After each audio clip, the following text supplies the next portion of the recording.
தேர்தல் களம் சூடு பிடிக்கிறது. பரிக்காத்தன் நேஷனலுக்கு ஆதரவாக கெடா மாய்கா தீர்மானம். தேசிய முன்னணிக்கு பெரும் பின்னடைவு.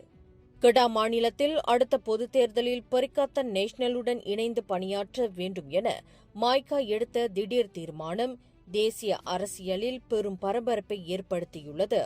கெடா மாநில முதல்வர் சனுசினோர் தலைமையிலான பரிக்காத்தன் நேஷனல் ஆட்சியில் இந்திய மக்களின் நலன்கள் சிறப்பாக பாதுகாக்கப்படுவதே இந்த முடிவுக்கு காரணம் என பாஸ் கட்சியின் ஆதரவாளர் மன்றம் DHPP கூறியுள்ளது. பக்கத்தான் ஹரப்பான் ஆளும் மற்ற மாநிலங்களை விட கெடாவில் இந்தியர்களுக்கு பெரிய பிரச்சினைகள் எதுவும் இல்லை என்றும் DHPP தலைவர் N. பாலசுப்ரமணியம் குறிப்பிட்டுள்ளார்.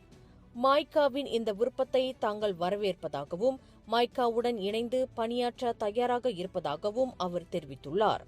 மாய்காவுடன் கூட்டணி அமைப்பது பரிக்காத்தன் நேஷனலுக்கு இந்தியர்கள் உட்பட முஸ்லிம் அல்லாதவர்களின் ஆதரவை பெற உதவும் என்றும் அவர் கருத்து தெரிவித்தார். மாய்காவின் செல்வாக்கு குறைந்தது அதன் உறுப்பினர்கள் செயலில் இல்லாததால் அல்ல, மாறாக அம்னோவின் ஆதரவு குறைந்ததால்தான் என்றும் அவர் கூறினார். எனினும் இந்த தீர்மானம் கட்சியின் உச்ச தலைமைக்கு கொண்டு செல்லப்பட்டு இறுதி முடிவு எடுக்கப்படும் என கெடா மாய்கா தலைவர் SK சுரேஷ் தெரிவித்துள்ளார். மேலும் செய்திகளை தெரிந்து கொள்ள கீழே இருக்கும் பெல் பட்டனை அழுத்துங்கள். உங்கள் மகிழ்ச்சியை வெளிப்படுத்த லைக் மற்றும் ஷேர் செய்யுங்கள். தொடர்ந்து திசைகளோடு இணைந்திருக்க சப்ஸ்கிரைப் செய்யுங்கள்.